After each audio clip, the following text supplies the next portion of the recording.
Welcome back, everyone. Today, in this video, we're going to be looking at Module 9, exploring drugs and consciousness. So basically, we're going to be looking specifically at substances that can alter our perceptions of the world, as well as basically just altering the chemistry within our brains that affect how we experience consciousness, basically, in these stages. So everything from the really hard stuff like cocaine and meth and all those kinds of things, to even like caffeine and alcohol. Well, alcohol is kind of a hard one, but anyway, yeah, a little bit of everything there. So these are all going to be the various psychoactive drugs that affect us mentally.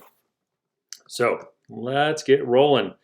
As always, make sure that you listen for the 4 random facts that I give, just that way you can do the lecture. I mean, not the lecture, but the quiz for the lecture. And let's see, is there anything else? I think that's it. So hopefully you enjoy it. Hope you'll learn something, and we'll move from here. All right. So if you're following along in PowerPoint in D2L, or have printed it off, we're on slide 2 now. Tolerance and addiction in substance use disorders, part 1. You can find a breakdown of these pieces on page 102, also in our book. It goes a little bit more in depth actually in the book than the PowerPoint does, but yeah, it's kind of, if you like to follow along, there you go. A drug's overall effect depends on its biological effect and the user's expectations. So this one's actually an interesting one. Okay. So there is a biological effect of pretty much every drug, quote unquote, right, that we would consider something that, like, it alters our state of being, right? Speeds things up, slows things down, just makes things fire that don't normally fire in that situation, things like that. Okay. But what you expect to happen has a significant impact upon how it affects you. For example, I did a study a while back, actually probably like 10 years back or more now. They brought 3 groups of people in, college students, and they were told that they were doing research on alcohol and its effects on people. And they gave the 3 different groups 3 different drinks. One group was given just water. And they knew there was no alcohol, and they wanted to they were the control group, just to kind of see how they reacted to different situations.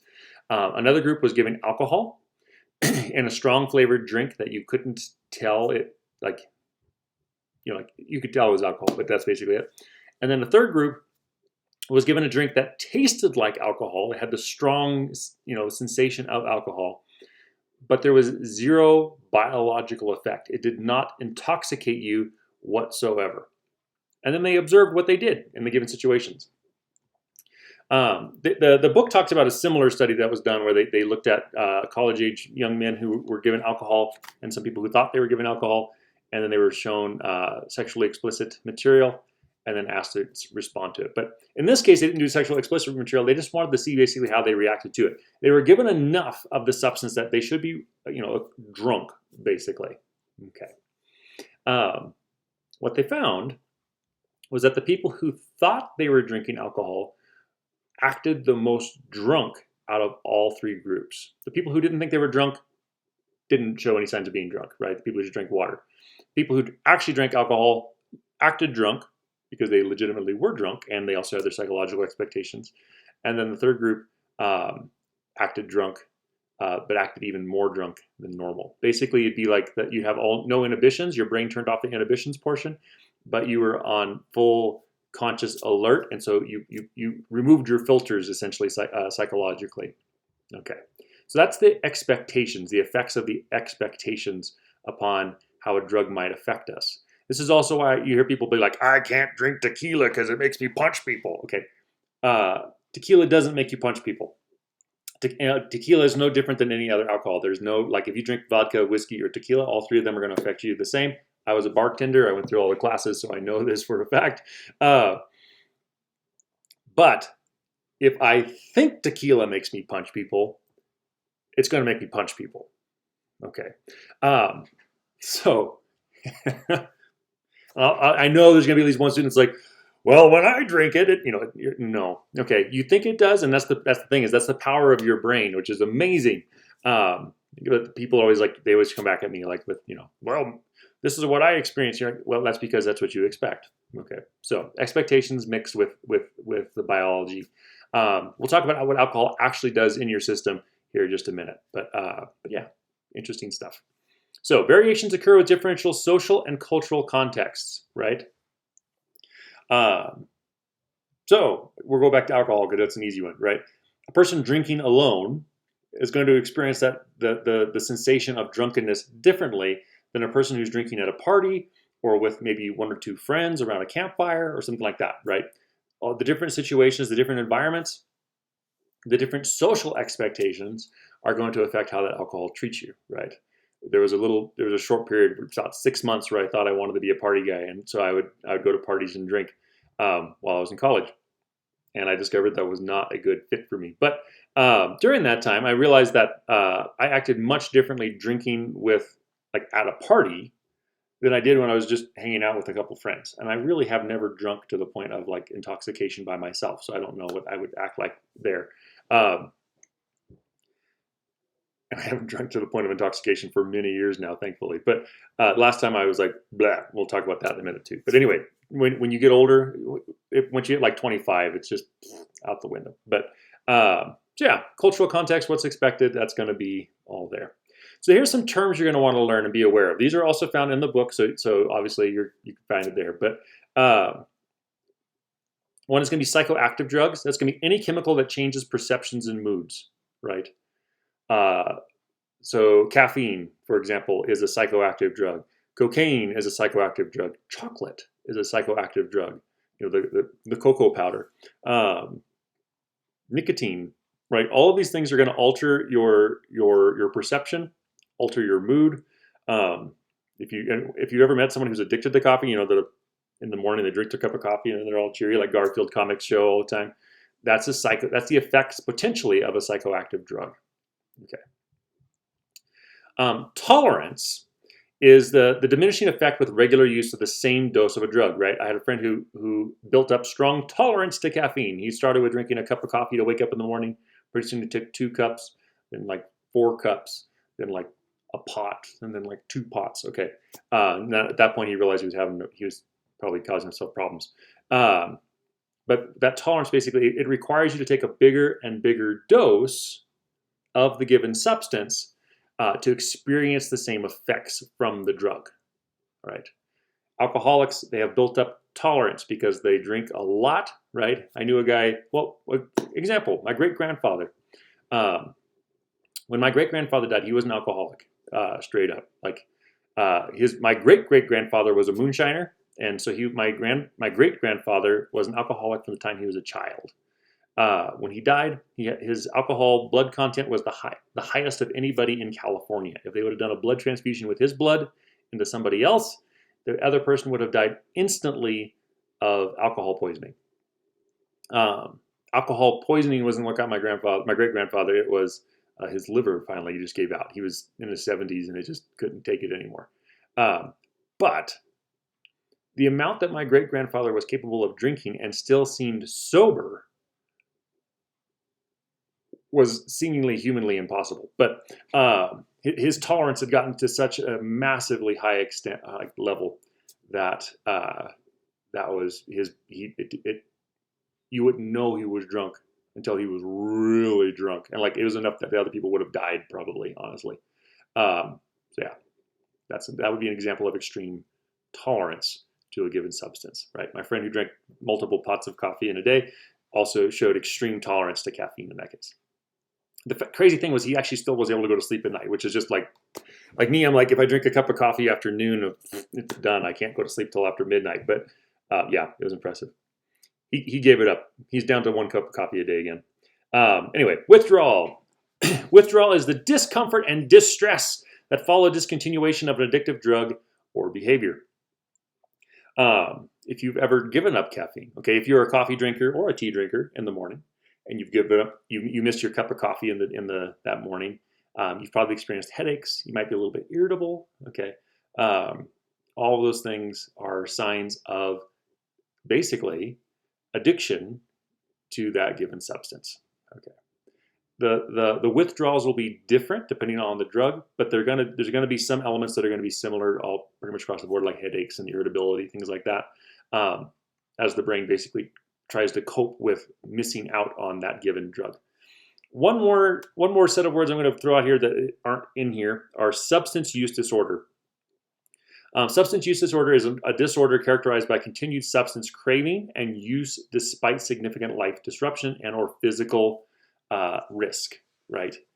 A person who smokes like 3 packs a day knows that there's going to be some risk to their life, but they do it anyway. A person who drinks every day and then gets in their car and drives, and they know that drinking and driving is wrong and that it could potentially kill them and or somebody else, but they do it anyway, that is a person who is struggling with substance use disorder. Okay, if it's getting in the way of your life, you are technically struggling with substance use disorder. You can find more information on that on page 101 of our book, table 9.1. Gives you kind of the rundown of what elements need to be present for it to officially be diagnosed as a disorder. But yeah, be aware of that. Generally, if you experience some kind of withdrawal to some extent, it's probably at least a little bit of a disorder. Like you're on the edge of it at least, right? Yeah. Anyway, let's keep going. All right. First random fact before we move into the slide 3. By the time they have been retired for 2 years, 78% of NFL players are bankrupt and are actually experiencing financial hardship. Usually because of the fact that their body is so beat up that they can no longer work well. And also, a lot of them go through divorces after they retire. And so that's also an effect there. But 78% is like holy moly. I guess just because you make a lot of money doesn't mean you're smart with it. Anyway, so random fact, NFL, there you go. Substance use disorder. Okay, American Psychiatric Association. Oh, I forgot I had this on the slide. Sorry. So this slide, we're on slide 3, tolerance and addiction and substance use disorder, part 2. Drug use continues despite significant life disruption. The brain changes may persist after quitting. And this is where you experience cravings, right? So if you've ever given up any kind of a psychoactive drug, for example, I was a chewer for a while. When I was 18, I worked on ranches. I was around a bunch of rodeo guys. It was kind of like required that you chew tobacco. One day I realized I could take half a can of chew and stick it in my mouth, which is disgusting, and I didn't feel a nicotine buzz. At that moment, I realized I had a problem, and I quit cold turkey on that day. I had a month of wanting it, and actually to this day, if I smell chew, I haven't chewed since, but if I smell chew, it triggers cravings. Okay, so there was definitely an addiction there. I still use some tobacco. Like I'm not 100% totally off tobacco. I smoke cigars every now and then, and I'll smoke a pipe maybe once or twice a week. But those two things don't generally show as much addiction to me because I can go weeks. I do go weeks without doing it, and I don't have any kind of withdrawal from that. But the chew, I definitely had some severe addiction. Anyway, that's the ADHD part of me. I've discovered, or ADHD, actually, nicotine can have a positive effect on the ADHD brain. Not necessarily a good thing, right? Like the trade-offs are not necessarily worth it. But anyway, we'll talk about that when we look at tobacco more in depth. Severity varies from mild to moderate to severe, right? You could have a mild disorder. This could be the person who, if you just have 1 or 2 of the symptoms there on or signs of it on page 101, that'd be a mild case of it. Probably 90% of Americans are mildly basically having a disorder with like caffeine, for example. So things like that. Okay. Indicators: diminished control, and there's 4 indicators again on page 101. Diminished social functioning, which there's 3 indicators. Hazardous use with 2 indicators, and drug action, 2 indicators. Okay. So go ahead and look through that on page 101 on that table there to get that information. So, all right. Going more in depth, tolerance and addiction and substance use disorders, part 3. So tolerance with continued use of alcohol and some drugs, not marijuana. Interestingly, you cannot build up a tolerance to marijuana. One hit, the first hit will hit you basically like the first hit compared to the 100th hit will affect you the same.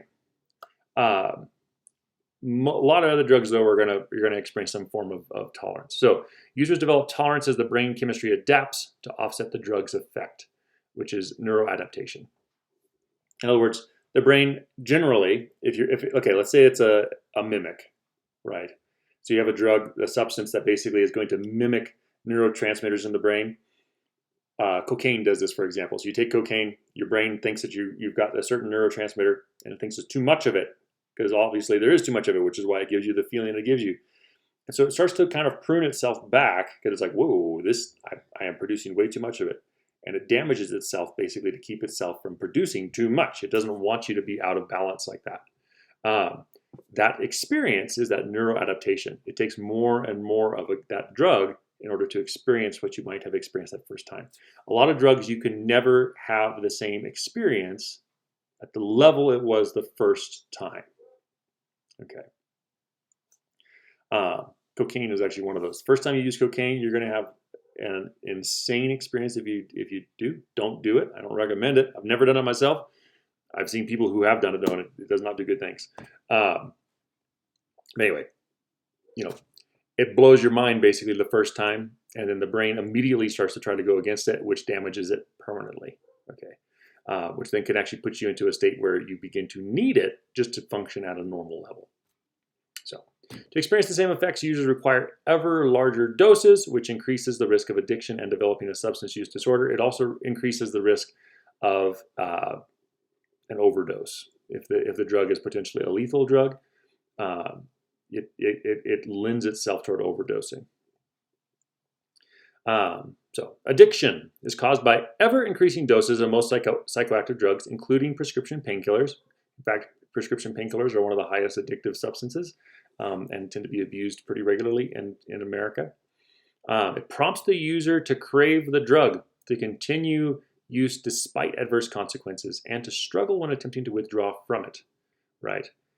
If you try to quit and you find you can't, you're addicted. You have a disorder, basically, at that point. If you try to quit and you just find it's unbelievably uncomfortable and you're still going through with it, you still have a disorder at that point, but you're overcoming it. Okay. Users want the drug more than they like the drug, and that's usually a big, strong sign that it's an addiction and not just a pleasant, using thing of it. If you're like, man, I really want this, and you're not really getting that pleasure from it anymore, but it's like your brain is being like, basically, I need it. At that point, you've entered into a rough realm, right? That cup of coffee in the morning, even if you're not enjoying it, you're not like, I drink a cup of coffee every morning because I really like it, but you're just like, man, I need that caffeine. You're experiencing some level of disorder with it. So behavior addictions. So this is something that's kind of tricky. And they talk about this also in the book on page 102. But behavior addictions are not the same. They don't do the same thing as substance use addictions. So a lot of psychologists actually don't even want to use the word addiction when it comes to like overusing certain behaviors or things like that. So if you're excessive or overly driven for things like eating, work, sex, accumulating wealth, cell phones, video games, all, TV, whatever, all these things that kind of bring you joy or bring you pleasure potentially, but it's starting to get in the way of like your life functioning well, right? Like if you're spending like 15 hours a day on your phone or something like that, it's a problem, right? But it's not actually an addiction problem like drugs, right? You set your phone down, you're not going to get a headache. You might have anxiety, but you're not going to get a headache if you are in fact having issues with phone use, for example. Okay. But basically, in that case, it's more of you're rewiring your brain on where it gets its joy. So that's something interesting, where it draws its happy hormones from, essentially.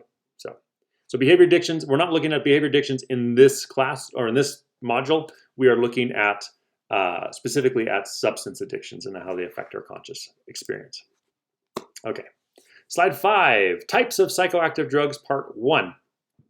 So there's 3 major categories of psychoactive drugs. There's depressants, stimulants, and hallucinogens. Now, depressants don't make you depressed like, okay. Depressants make you depressed in that it slows your system down. And at its most extreme, if you take too much of them, it can shut your system down. Your heart rate and everything stops because that's what it's doing. Stimulants ramp it up, okay. Alcohol is a depressant. It doesn't necessarily make you sad.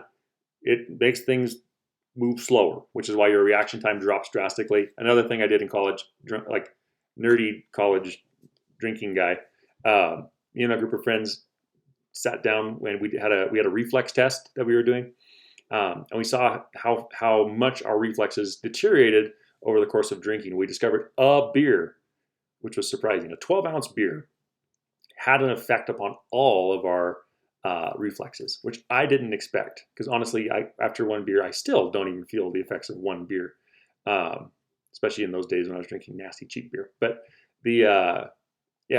one beer had a negative effect upon my reflexes.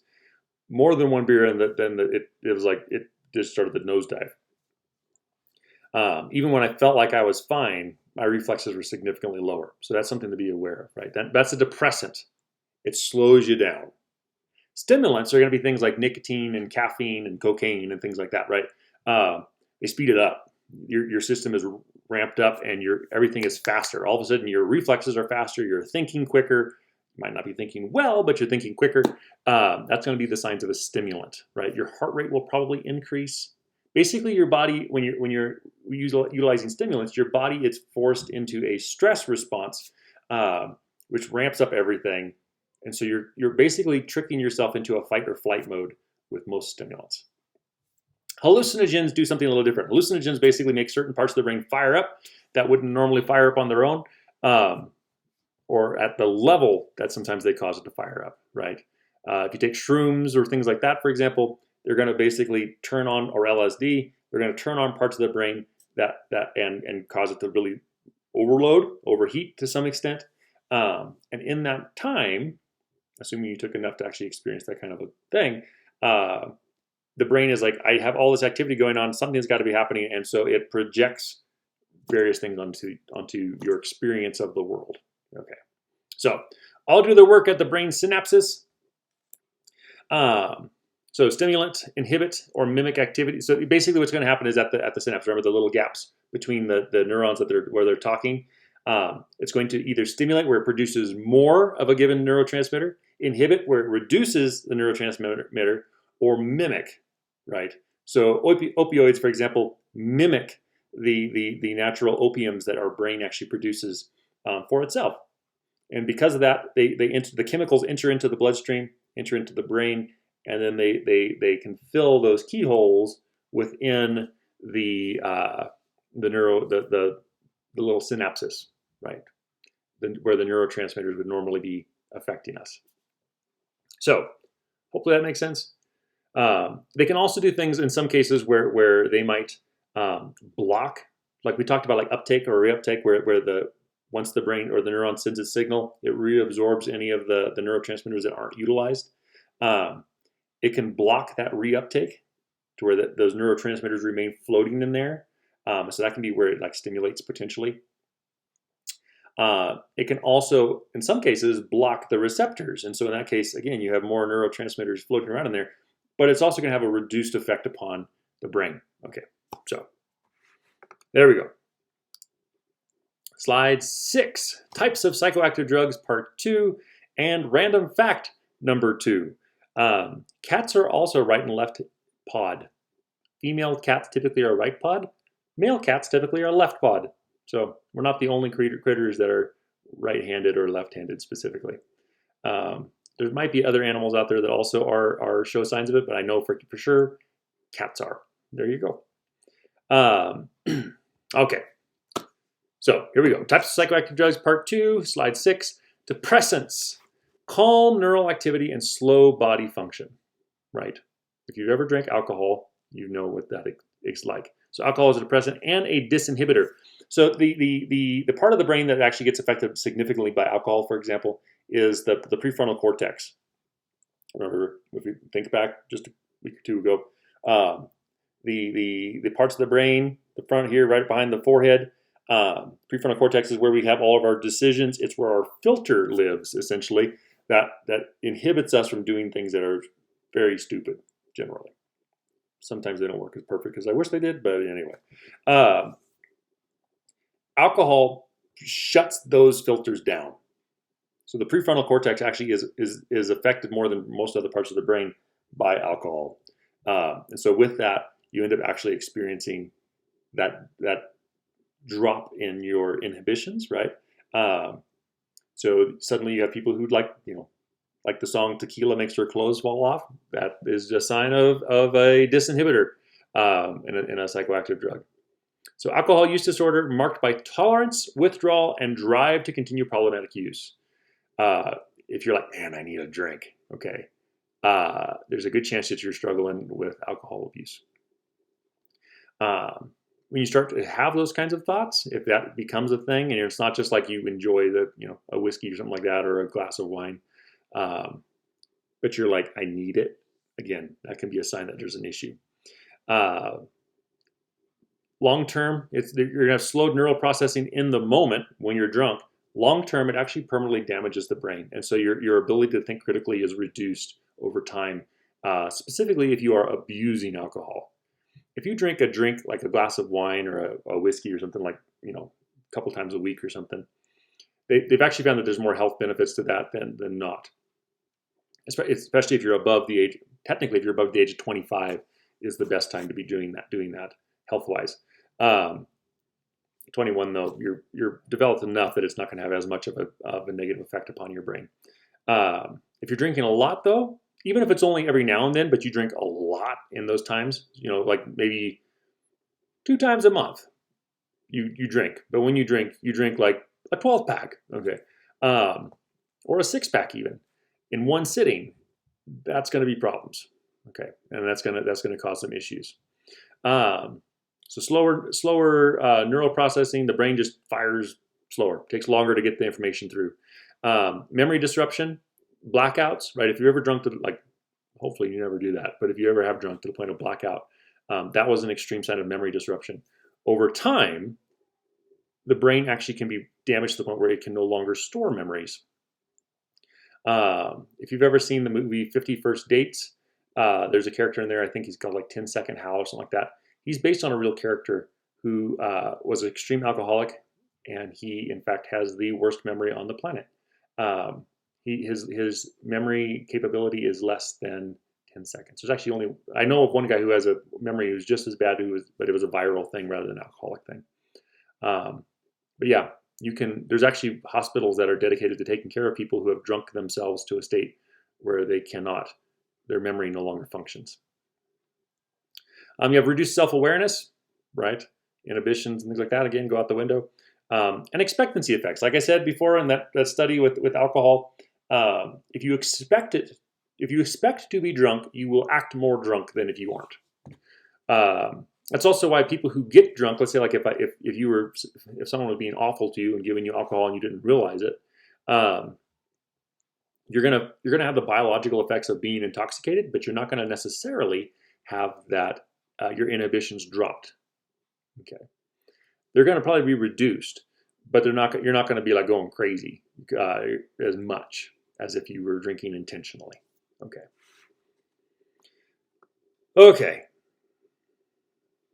Let's see. Oh, another interesting thing with alcohol and most DIS inhibitors, most DIS inhibitors are basically going to affect you in to some extent wish gratification. Okay, the things that your brain would kind of like to do, but your inhibitions keep you from doing it. When you get drunk, those inhibitions are dropped, and the real you comes out a little bit more. So people who, like, I have an aunt who she'll drink like half a glass of wine and she'll just start crying.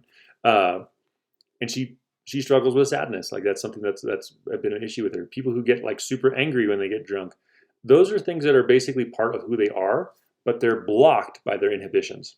When those inhibitions are removed,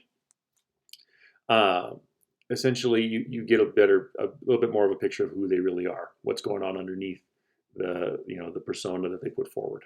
So, okay. 7 types of psychoactive drugs, part 3. Depressants. Again, alcohol is a depressant, but barbiturates are also tranquilizers. Depress the nervous system activity, slows it down. Right. So everything is going to be slower. Your reflexes and everything are going to be reduced. Nimodil, Seconal, and Amytal induce sleep or reduce anxiety. Again, it slows you down. Okay. Can be lethal when combined with alcohol. When you take a depressant and you mix it with another depressant, you end up with bad combos, oftentimes connected to death. Okay. Remember, depressants, what they're doing is slowing your body down. You slow it down too much and you die. Stress is a needed thing in life. If you remove all stress, you die.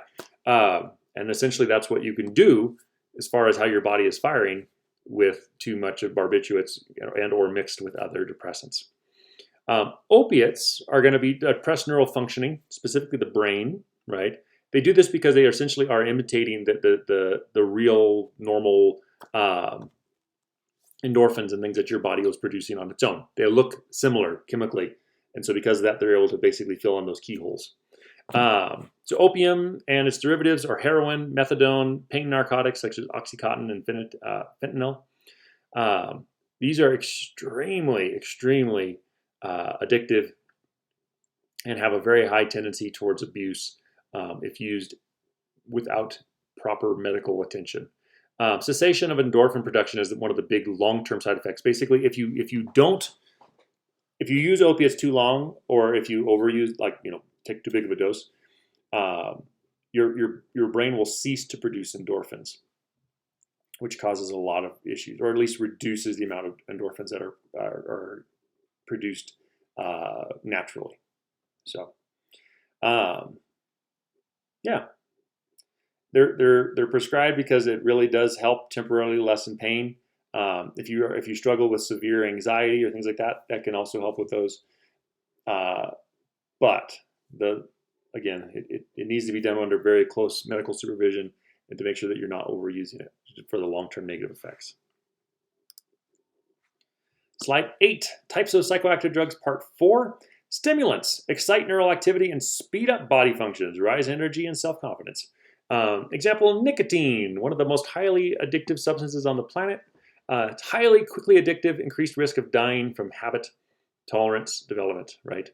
The more you use, the more you need it, right? Like I did with the dip, like when I would, put chew in my mouth. Got up to the point where I was taking half a can and it's still not getting the buzz.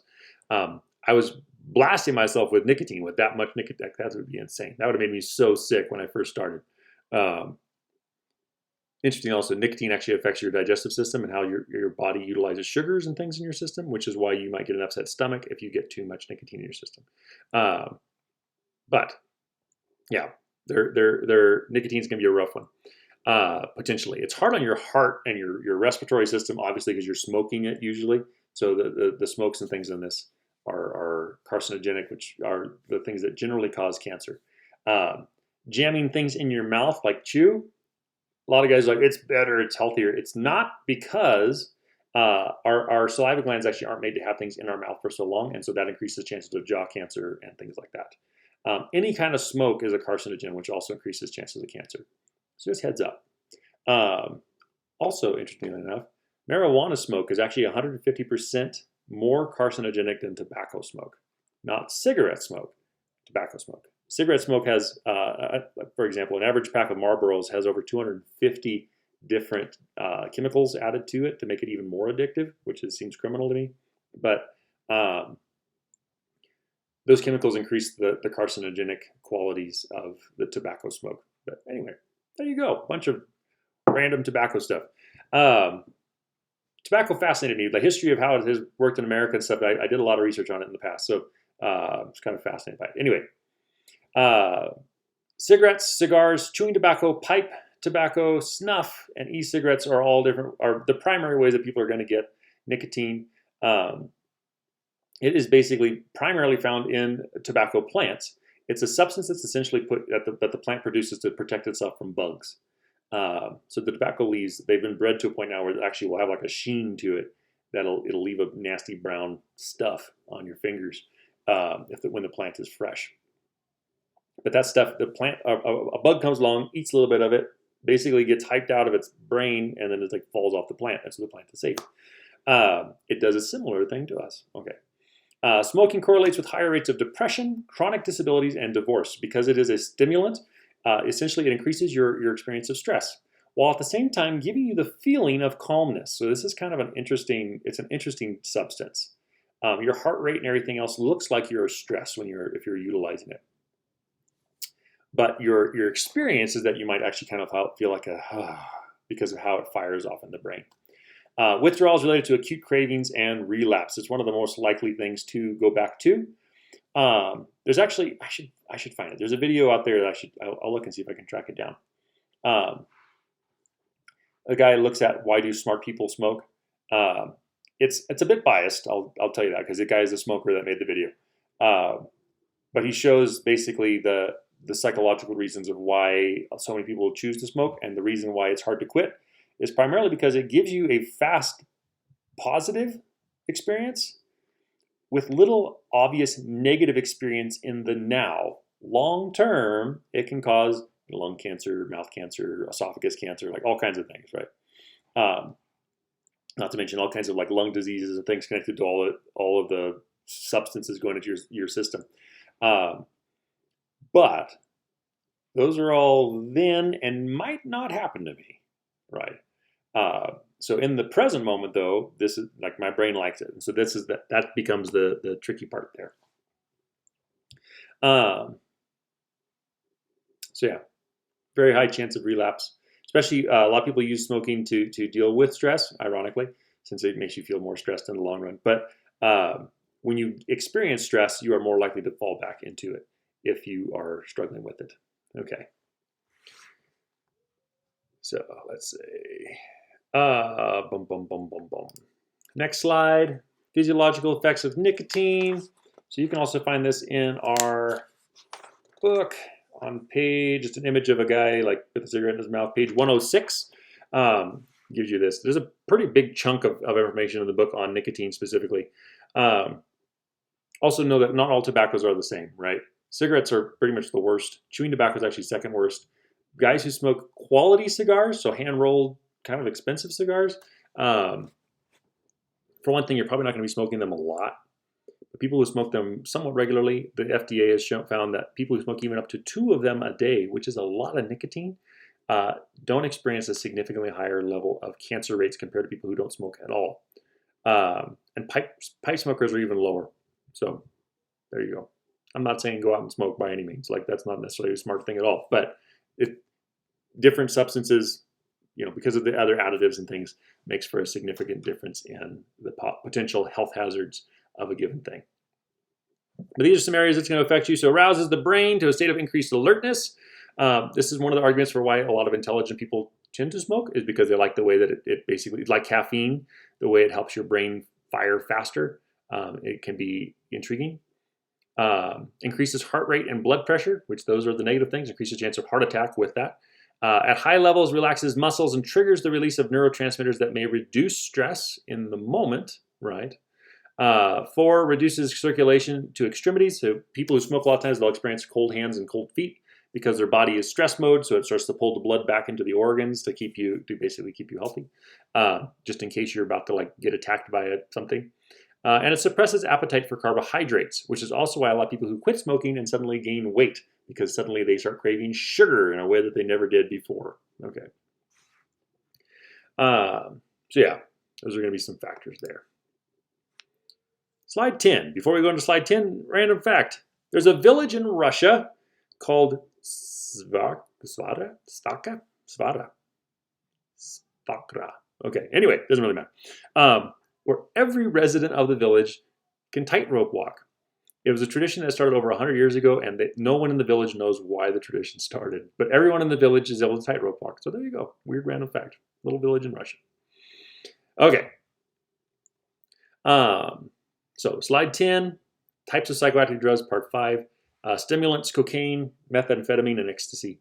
So there's going to be some pretty high things connected to these things, right? So remember, all stimulants, caffeine, nicotine, cocaine, amphetamines, methamphetamines, which is meth basically, ecstasy.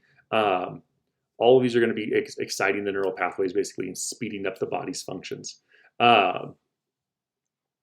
Meth does an amazing job at this to the point of basically burning you out. It stimulates the neural activity, which is why a lot of people choose to use it. I've had people in the past that I worked with that struggled with meth addiction. That's actually why I was working with them, to help them overcome it. But one woman was a waitress. She was working several jobs, and it gave her the energy to keep going with all those jobs over extended periods of time. She would go for like 48 hours straight without going to sleep, crash, sleep for 15, 16, 17 hours, and then get up and do it again. Okay. Um, and that's why it worked, right? One hit of meth for her, she said it lasted between 8 and 12 hours before she would need a second hit. Um, Cocaine does a similar thing, but a little bit less. The length of time that it does it is a little bit less. Okay, so let's look at cocaine. Actually, let's look at, I believe there's a table in here. There you go. If you flip to page 109 in your book, there's a table that gives you kind of a rundown of the different types of drugs, or several different types of drugs, as well as the pleasurable effects of them, and then the negative effects overall. So cocaine is going to be one of those. It's derived from cocoa plants.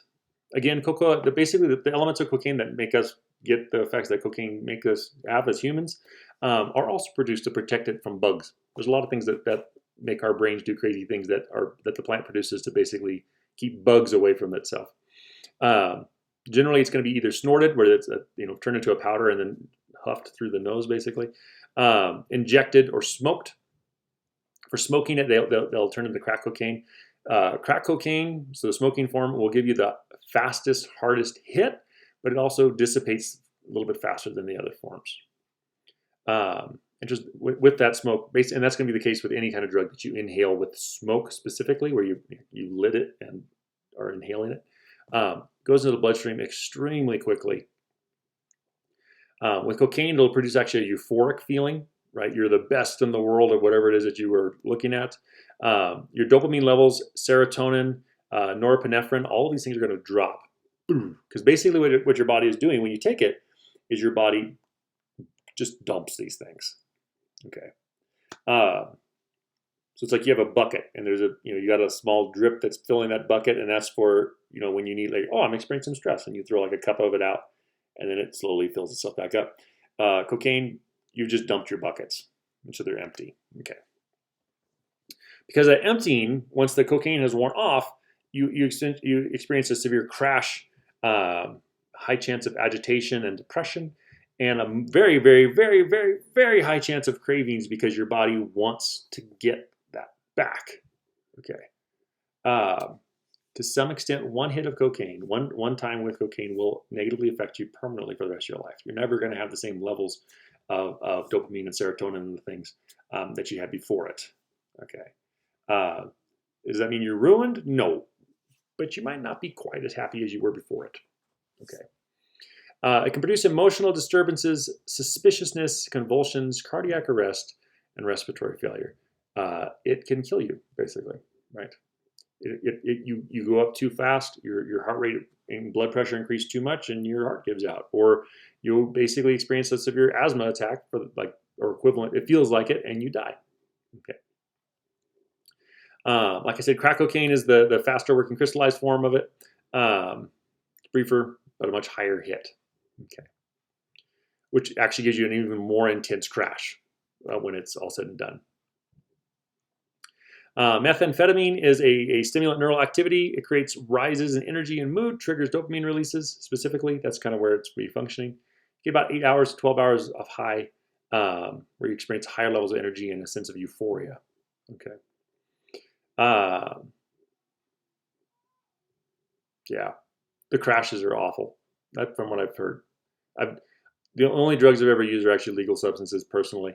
So I've never even used marijuana, so I don't have an experience with those things. But when working with people that have struggled with these things, the downside of them is severe, to say the least. Ecstasy, or MMDA, is a stimulant and mild hallucinogen. It's kind of like marijuana, but the flip flop of it. So marijuana is a little bit of a depressant, but it's also a mild hallucinogen. Ecstasy, in this case, though, triggers dopamine releases, which is and serotonin. Okay, so dopamine and serotonin, basically, those combined. If you're on ecstasy, everything just feels good. You love everybody. Okay, which sounds like a great thing, but the side effects are pretty severe, including when you have it, you have a very high level of energy, but you also have a very fast dehydrated effect. So a lot of times people who die utilizing ecstasy is because of dehydration.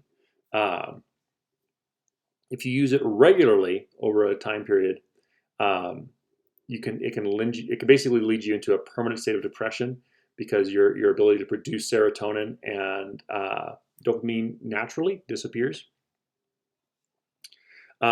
Sleep goes out the window. In some cases, you're going to be like a permanent case of insomnia, where you have a very difficult time going to sleep without some kind of a depressant to help you go to sleep.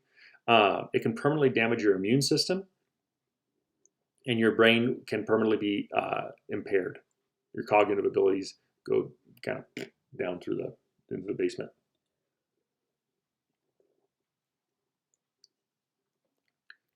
This one's a little less extreme compared to coke and meth, but but it's still not one worth messing with.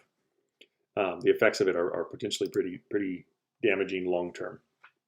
Okay, next slide 11, cocaine euphoria and the crash. You can find this information on page 107. I'm not sure why the slides are kind of all over the place as far as in the book, but yeah, this basically shows you how cocaine works in your system. So I'm going to let you read that one. We're going to keep rolling, keep it a little bit shorter. This one's taking longer than I was expecting it to, so sorry about that. All right, slide 12, types of psychoactive drugs, part 6. Hallucinogens. These are one of the more interesting ones to me.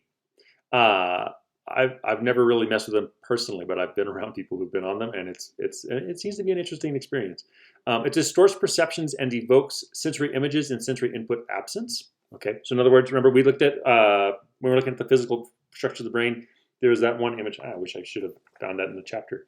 There's an image showing the brain, what it normally looks like with your eyes closed, versus a brain with a guy on LSD. Where are you? Aha. Yes, page 61, if you want to look at that. Okay.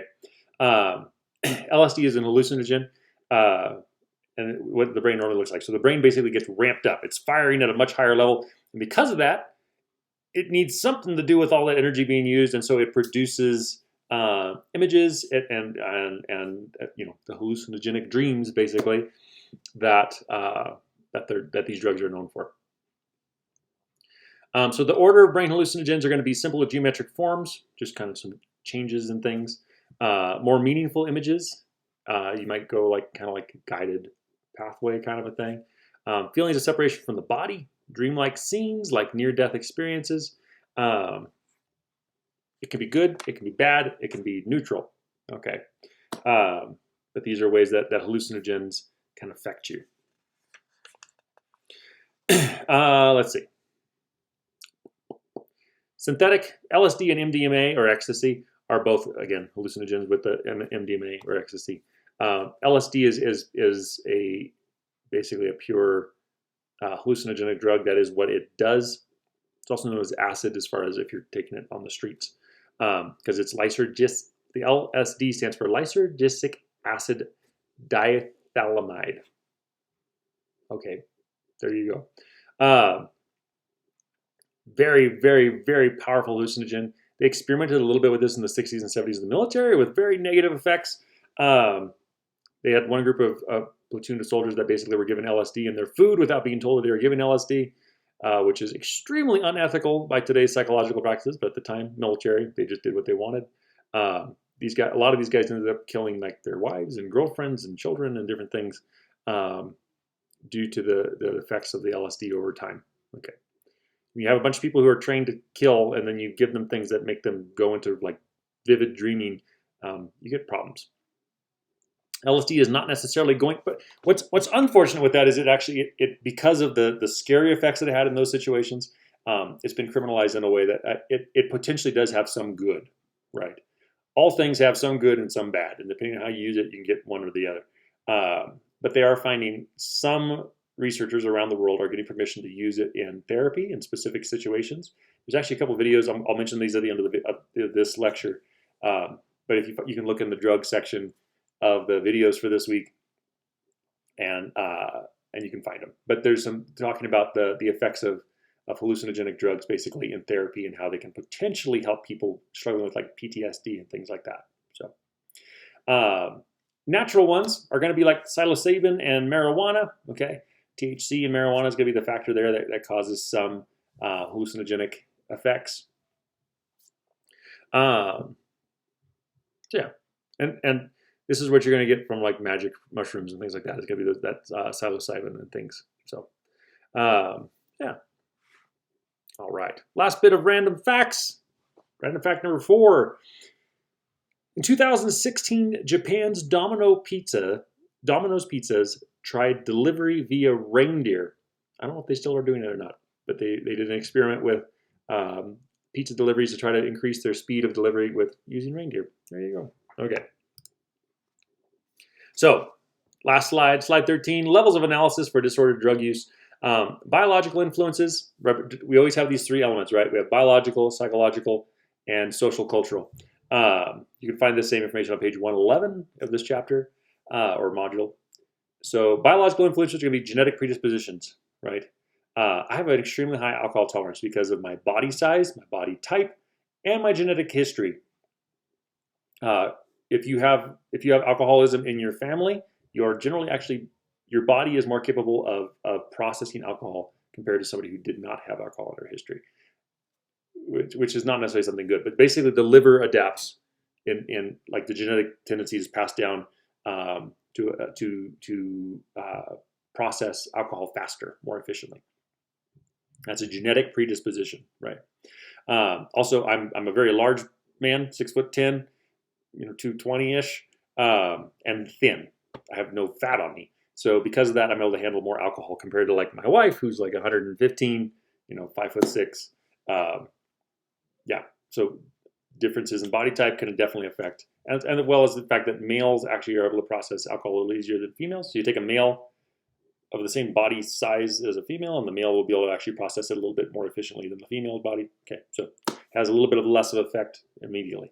That's going to be an example of that biologic there. And then variations in neurotransmitter systems. Seriously, this is just water. No. So everybody's brain is weird, and it's wired differently than everyone else's brain. There are similarities, but every single person's brain is going to be a little different. Because of that, a drug will affect every individual a little bit different than it'll affect other people. Okay. So what one person might experience could be completely different from what another person experiences with the same substance. It'll be similar, but the direct effects and the level of that effect will differ. So psychological influences, lacking sense of purpose. This is also going to be chances of disordered use. Biological influences, genetic predispositions also. I have to be extra careful with alcohol because of the fact that I have alcoholism in my family. There's a genetic predisposition towards alcoholism. So it is one of those you have to be a little extra careful of. So some people will be more addicted to certain substances than others. Okay. Same with the neurotransmitter system. Some people, their brain might just like really love it and really fire off to it. And because of that, they're more likely to be addicted and struggle with disordered use of it than people who it doesn't have that same effect on. So psychological influences, lacking sense of purpose, right? You feel like life has no meaning, things like that. That increases chances of abusing substances to basically escape that unpleasant feeling. If you're experiencing significant stress, it increases the chances of disordered use. And if you have any kind of a psychological disorder, such as depression, you are more likely to use substances to the point of abuse. They've actually found even like to some extent things like ADHD and certain kinds of schizophrenia and things like that will affect your likelihood of using and abusing certain substances. So know yourself before you look at these things, right? Before you look at taking anything drug-wise. Social cultural influences, difficult environment. If you live in an environment that you just like you hate it, you're much more likely to basically utilize substances to escape. Cultural acceptance of drug use. If everyone does it, then it seems more acceptable, right? Alcohol is like very potentially devastating. Has some very strong effects on us, and pretty much you can guarantee it unless you're an alcoholic. But even then, it's still having a strong effect on you. But it's more culturally accepted worldwide. Because of that, we're more likely to use it, and in a lot of cases, abuse it. Okay. And if you're from an area where alcoholism is kind of the accepted expectation, then you're much more likely to become an alcoholic yourself. And negative peer influences. So the people you hang out with, it's very true, and this is like everyone says this, and so it seems cliched, but it's honestly true. Majority of people who experience use and abuse of any substance, from cigarettes with nicotine and stuff, to cocaine, to meth, to alcohol, all these things, generally the first experience was due to peer pressure. Okay. On the other hand, if you surround yourself with people who are positive peer influences, you're much less likely to abuse these substances. So if you're trying to get out of an addiction, surround yourself with good people who know you, and let them know that you're trying to stop it, and then they can that can help a lot. So, okay, and that's that. That's the module in a nutshell. Kind of a big nutshell this time, so it was a little longer than I was expecting, but there we go. So again, reminder, just make sure you do the quiz connected to this, as well as the module quiz, where you're going through the readings. The videos that I'd recommend watching, so I have several videos for this week's thing for the drugs portion of it. But I'd recommend using Rick Doblin, The Future of Psychedelic Assisted Psychotherapy. It's a fascinating video, kind of looking at the potential use of it. Rick Doblin was a user big time. He kind of shows it, but anyway, that it's still an interesting thing of looking at how they can potentially use it for, like I said, like PTSD and some of these different issues that are pretty significant. Another really interesting one, if you have time, is to watch the full episode of The Psychedelic Frontier, exploring how the use of shrooms and things like that can be used to help people that have chronic issues psychologically and in some cases physically. So interesting stuff. Okay. I think that's everything. If not, I will post something in the announcements. So have a wonderful day, everyone. Hopefully you learned something from this that you weren't aware of, and maybe you're a little bit better for it. So I'll see you all in the next video. Oh, we're going to make it a jump from module 9, which we are currently in this video, to module 16. So if you want to read ahead, you can jump over to module 16. If you want to take everything from module 10 through 15, you got to sign up for Psych 102 to fill out those ones. So with that, have a great day, and I will see you all on the other side.